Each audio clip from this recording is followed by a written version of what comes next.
Alright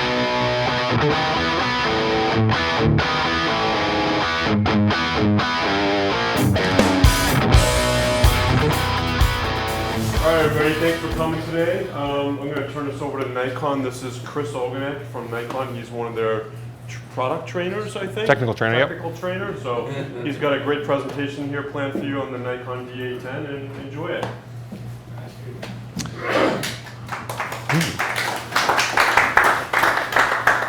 I'll take the applause before because I may not get one after. We'll see. So thank you guys very much for coming here. Just so I kind of get an idea where everybody is. Are you guys here to learn about the D810 because you're thinking about buying it, upgrading to it? Hands up. How about already having it? Just wanted to learn more, all right. And how many of you guys are photo people? And video people? All right, so I've kind of split the presentation into two areas, into the photo improvements and into the video improvements. Makes sense? And I'm going to go through some of the bigger points at first, and then I'm going to go into some of the small sections. Because with the D810, a lot of the things I've heard at the very beginning is when you actually put the camera into people's hands and actually start playing with it, they are absolutely blown away at the differences, especially if they've used an 800, 800E, and especially if they're using like a 700 or like a D300 back in the smaller DX format. But when people just go and read up on the specs, when they go into DP review and they just kind of go through and they go, all right, 36.3 megapixels, 51-point autofocus system. They didn't do a darn thing to this camera. So I'm kind of seeing that split of people who've touched the camera and actually played with it, and then people who've just kind of read through quickly some of the specs. So I really want to go through some of the specs on the camera, not in a super techie way, but to really show you guys how much of a difference there is between the D800, 800E and the new D810. And the reason I'll kind of group them together is because, first off, getting into the camera is the sensor. So we have a brand new CMOS sensor. Again, as I said, when you look at the specs, the resolution is the same, but the sensor itself is completely redesigned. We redesigned how the image is actually processed. We have a new X-Speed 4 processor. We have new micro lenses on the actual sensor itself, which actually gather a little bit more light, change how the light is gathered. We actually have a brand new ISO range. So with the D800, the native ISO range of that camera was 100 to 6400. Now we can go from 64 all the way up to a stop higher at 12,800. And I'll show you a couple examples to show you how much of an improvement you really do get. I would say probably about a stop difference between the 800 and the D810. Now this last little guy up here, no OLPF. Can anybody tell me what the difference between the 800 and the 800E was? No bypass resistance. Yes, almost. It didn't have the effect of the low-pass filter. Technically, if you want to think about it, if you have a polarized filter on your camera, and then you put another one at 90 degrees, you're actually double reverse polarizing, and you're canceling the effect of that polarization. That's essentially what we did with the 800E. We didn't want to, because we were kind of going into uncharted territories, just taking that low-pass filter out completely.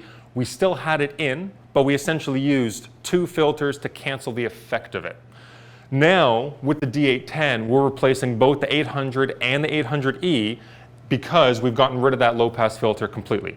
So not only is it going to be sharper than the 800, but because there's no filter whatsoever, it's going to be even sharper than the E as well. What percent sharper?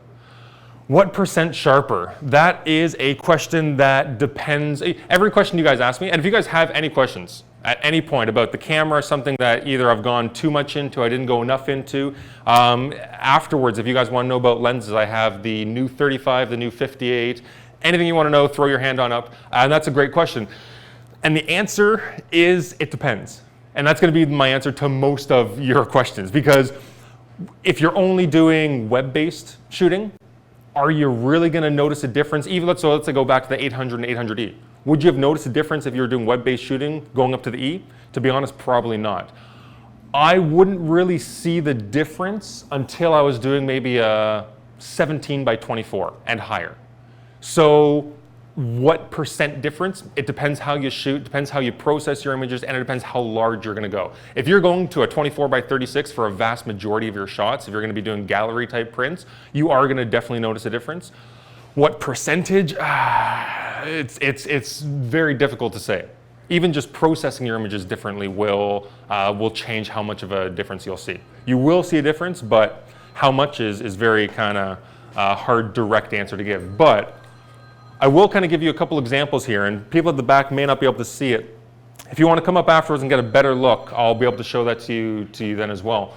But this is just to give you an idea, high ISO, and the noise levels along with that sharpness that you are going to see. So what you're going to see here are JPEGs out of the camera. Noise reduction was set to low on both the cameras, and I was shooting it picture control neutral. So I basically tried to level the playing field as much as possible.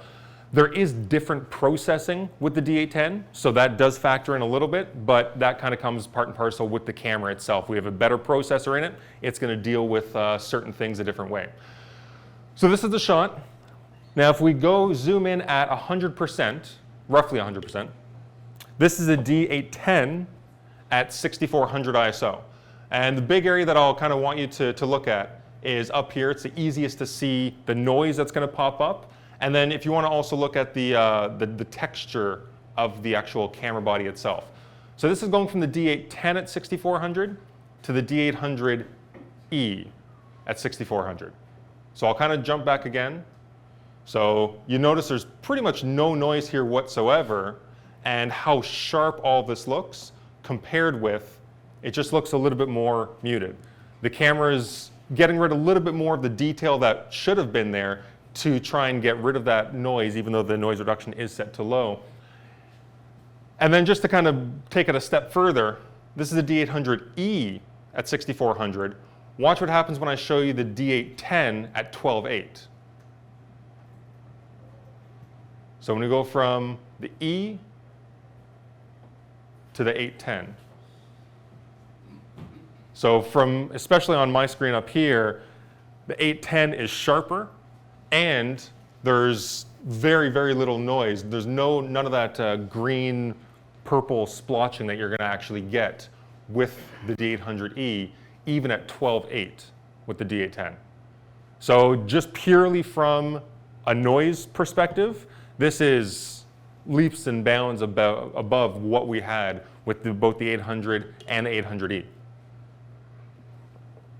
Now, even though we've increased the range of the sensor in this way, there's a lot of different ways that we've gone and improved the sensor. Especially the guys at the back, you won't be able to see much of a difference. I can see a little bit more noise on the legs of the chair, and this looks a little bit differently exposed, but to be honest, there doesn't seem to be that much of a difference between these two shots. The one on the right is a normally exposed matrix metering shot, set on a tripod, boom, take your normal picture. Exposure comp is at 0. This is pulled up 5 stops from that.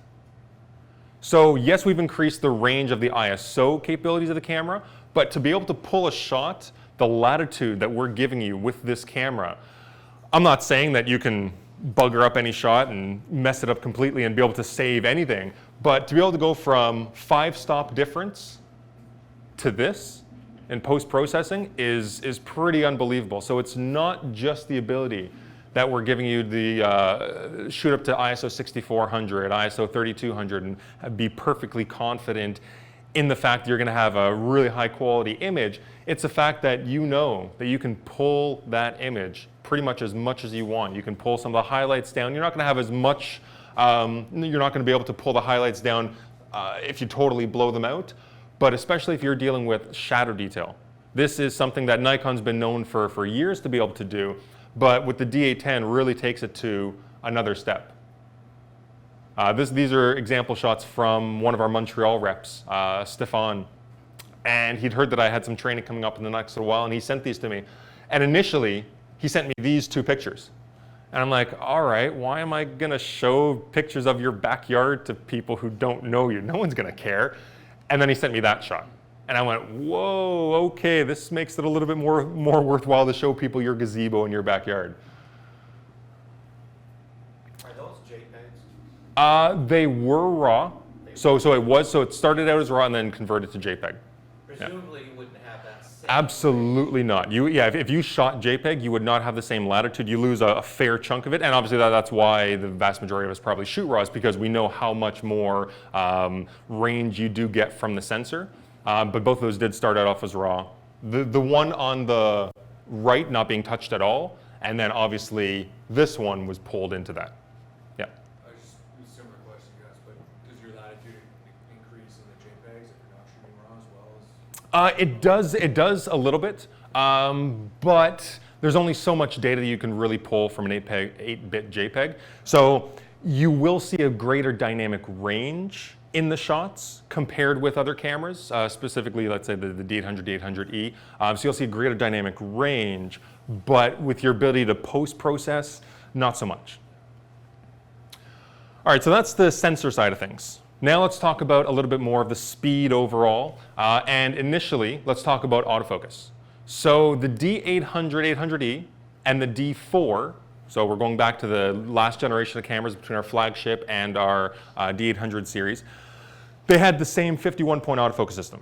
But for me, there was a rather large difference in speed between the two cameras. The D4S obviously is our low light speed demon, which can shoot pretty much anything. And the D800, I found it, even though I did use it for sports, I found it a little bit more on the slower side, almost like it was ensuring that it got there, that it was 100%, 1,000% in focus, because it knew that 36 megapixels, your focus has to be absolutely bang on. So I found that there was a bit of a difference.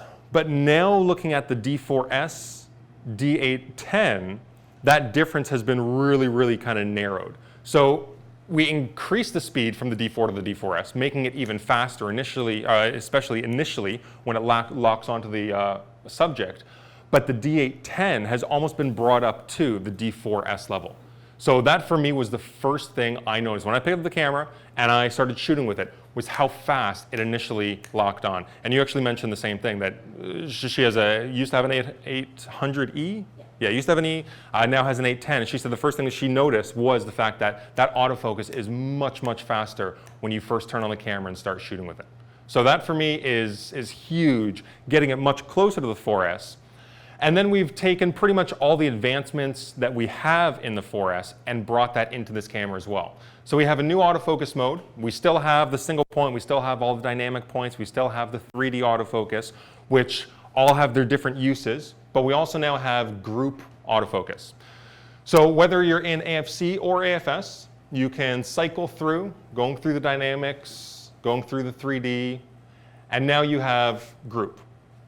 So group, as you can see there, it's a diamond of 4 autofocus points with one smack dab in the middle. So it's actually a group of 5 autofocus points. And for me, if I'm dealing with highly erratic moving subjects, let's say a bird is flying, I was at the Montreal Grand Prix a month and a bit ago, and I found that this really worked, having the cars not coming dead on, but kind of dead on and then quick turn. The camera is really able to track that erratic moving subject very, very well. And because of that larger group of autofocus points, it gives you a little bit more leeway, depending on where your subject is, if you can't keep it smack dab on one autofocus point. So we've sped up the autofocus, given you an even faster acquisition time with that group, and we also have a faster drive mode as well. So with the D800, D800E, we're at 4 frames a second. Now we're able to do, at full 36 megapixels, 5 frames a second, and then the caveats start coming in. So you can get it faster. You can get to 6 frames a second if you go to 1.2 crop. So I believe that's 24, 25 megapixels.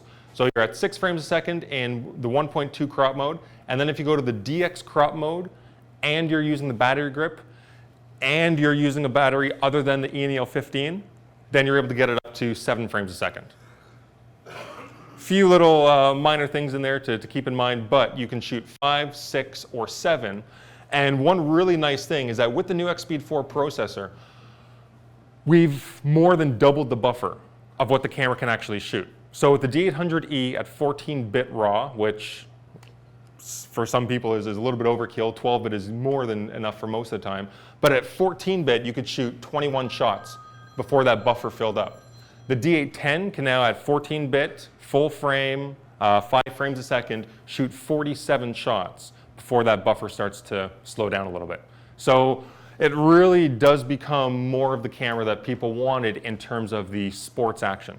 Because generally, jumping into 6 frames a second, you're going to 1.2 crop, you're at still 25 megapixels, you get that little bit of extra reach out of your lens as well, and you're doing it all while still being able to shoot over 40 shots on a single burst. So it's a really impressive little speed camera now, yeah. Is that like a manual? You just switch that over?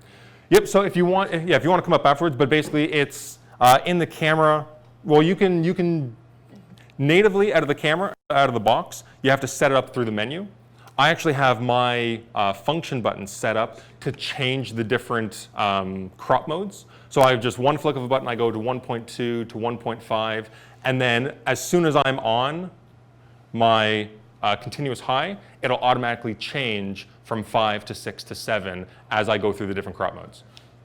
So I don't have to go and tell it go 7 frames a second. It knows when I'm in DX mode with the battery grip and a different battery, pop into 7 frames. You keep saying different battery, I'm not sure what you mean. Yep, so the normal battery that comes with the D810 is the same as with the D800 and the 800E and the D7100 and the D610. So it's the ENEL 15.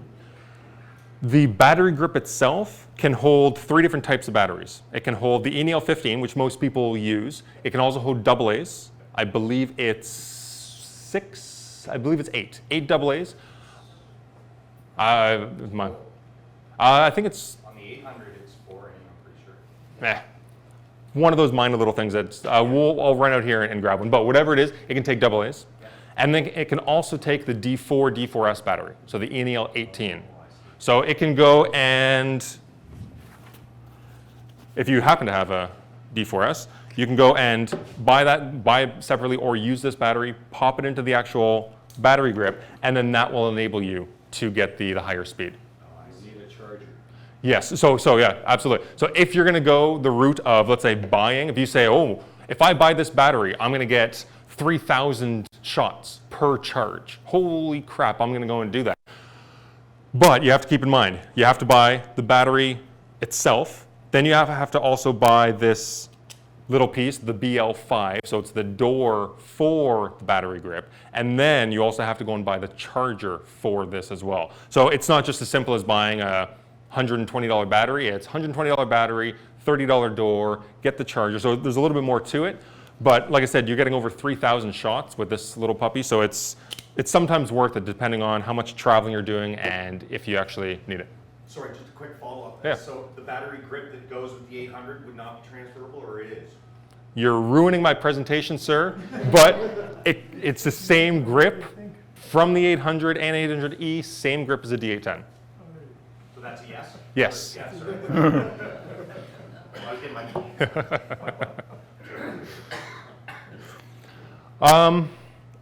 So we've gone through the speed of actual shooting. Let's talk about speed of workflow now. So I was working a wedding trade show back in April in Vancouver, and we had a ton of young wedding photographers coming up to us and talking about gear and looking at it and playing with it and drooling. And the thing that I was blown away by the most was asking what gear they were already shooting with, and I'd say well over 50–60% of them were still using D700s. Loved them, had no issue with it, wanted a little bit more resolution, but absolutely loved the D700. And I said, well, the D800, 800E, I'm slightly biased, but the best sensor on the market at the time, why wouldn't you make the jump? And every single one of them, the only answer was, I'm scared of 36 megapixels. I understand shooting 2,000–3,000 shots a day gets a little bit tiresome, and well, not only just for the actual workflow itself, but having to deal with hard drives. But for me, that trade-off of getting the best sensor on the market is worth that little bit of extra time. And a lot of the people that I talk to who make that claim haven't actually shot with it, haven't actually tried to process the images, see how much longer it is, and it really isn't that much longer. If you're shooting 14-bit, all right, but 14-bit, if you're not doing 2x3 foot enlargements, you're not going to see a huge, huge improvement. But now, what we're able to say to those people is we have a way to increase that workflow for you. We have raw size small. So normally, you shoot raw, you have the ability to change all your different settings, your white balance, have that larger latitude that I was talking about before. Now, they're able to go and shoot raw size small, and instead of going with the full 36 megapixels, they're going down to 9. So you're getting a quarter of the file size at a quarter of the resolution at half the file size.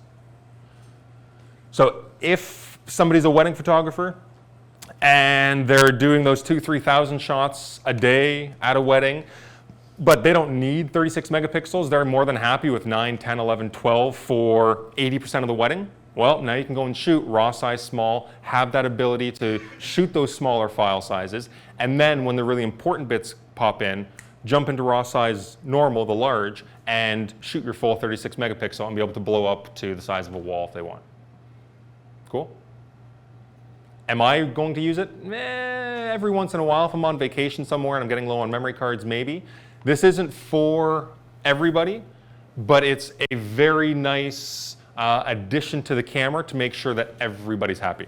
The majority of people out here, majority of consumers, are not going to go and touch raw size small because they're going to go, I paid $3,000 for 36 megapixels to get the most resolution. I'm not going to go and throw that away. But when you start dealing with a ton of photos in a single day, it makes a little bit more sense.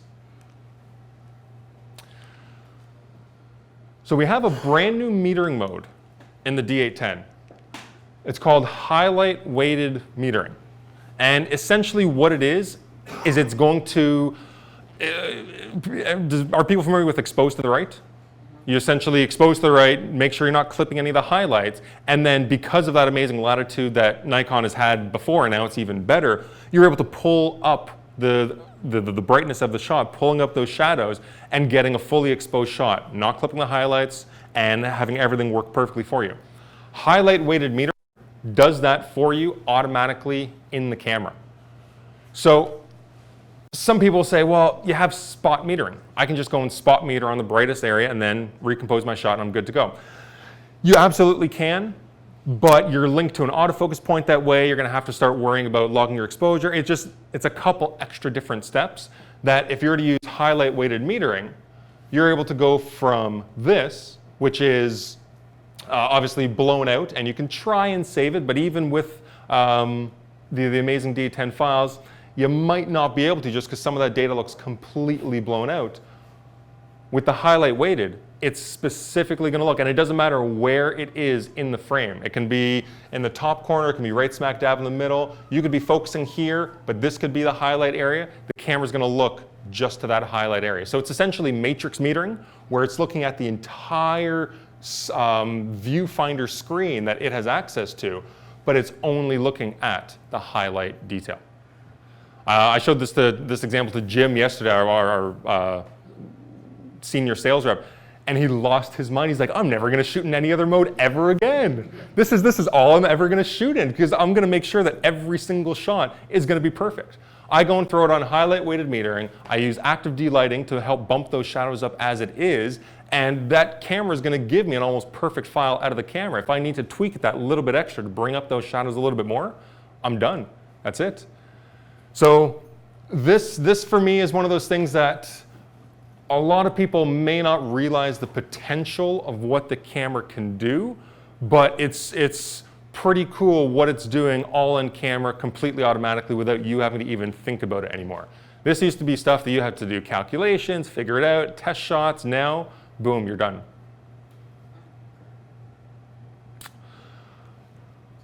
So I'm going to talk about what can be a minor menu option when it comes to exposure.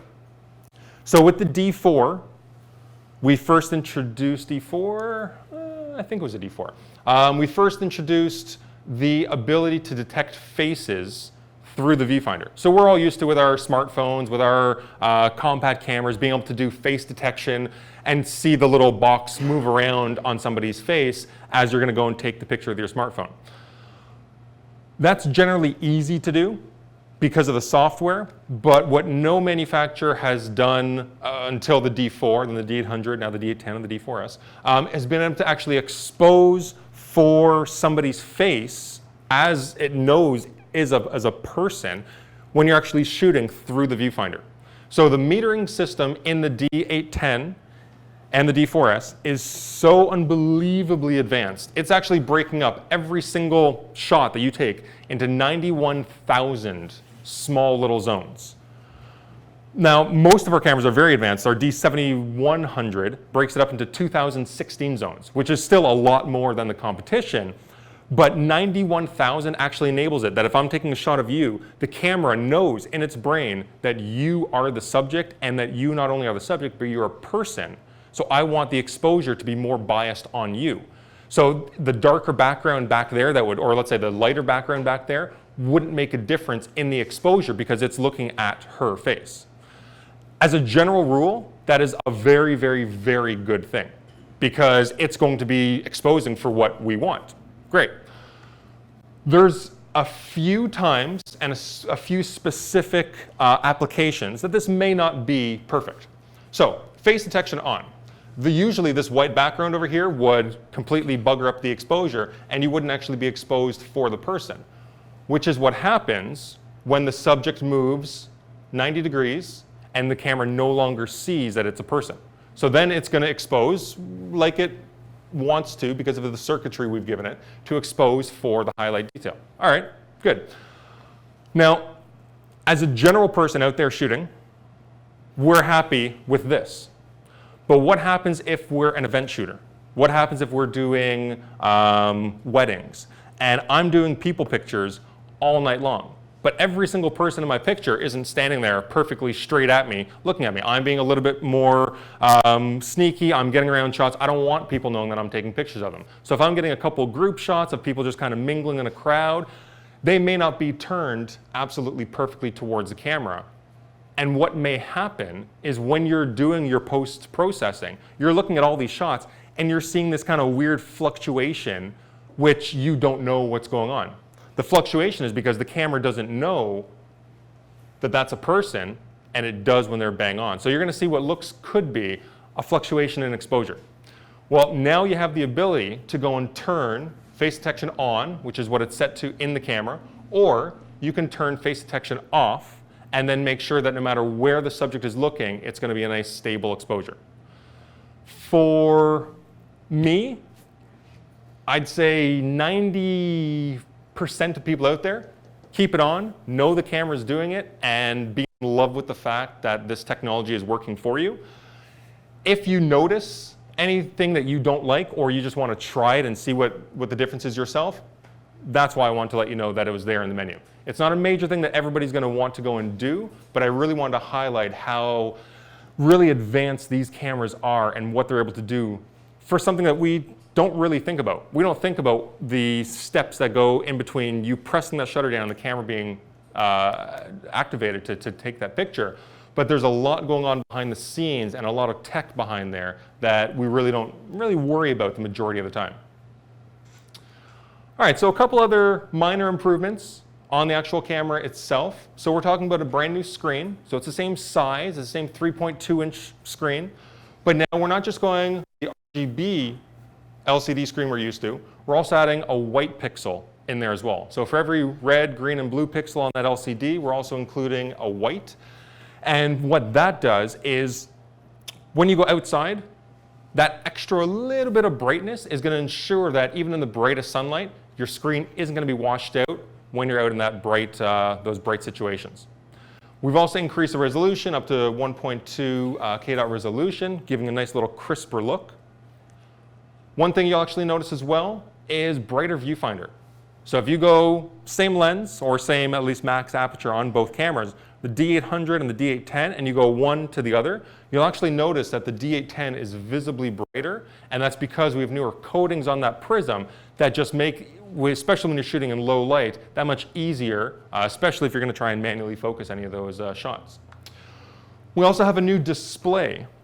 So the viewfinder, when you're looking through the viewfinder, the display along the bottom and the right-hand side that gives you all the data, your shutter speed, aperture, ISO, focus point, whether it's on or not, all of that is now a brand new organic EL display. So it's going to jump out of the, off the screen a little bit more at you. It's more of a vibrant blue that saves on battery power, and it also looks a little bit better. Auto white balance. If you're in a really tricky situation and you want to go and do a custom white balance, this has made it so easy that it's almost scary. So you change your white balance to the pre. So you do a pre-shot.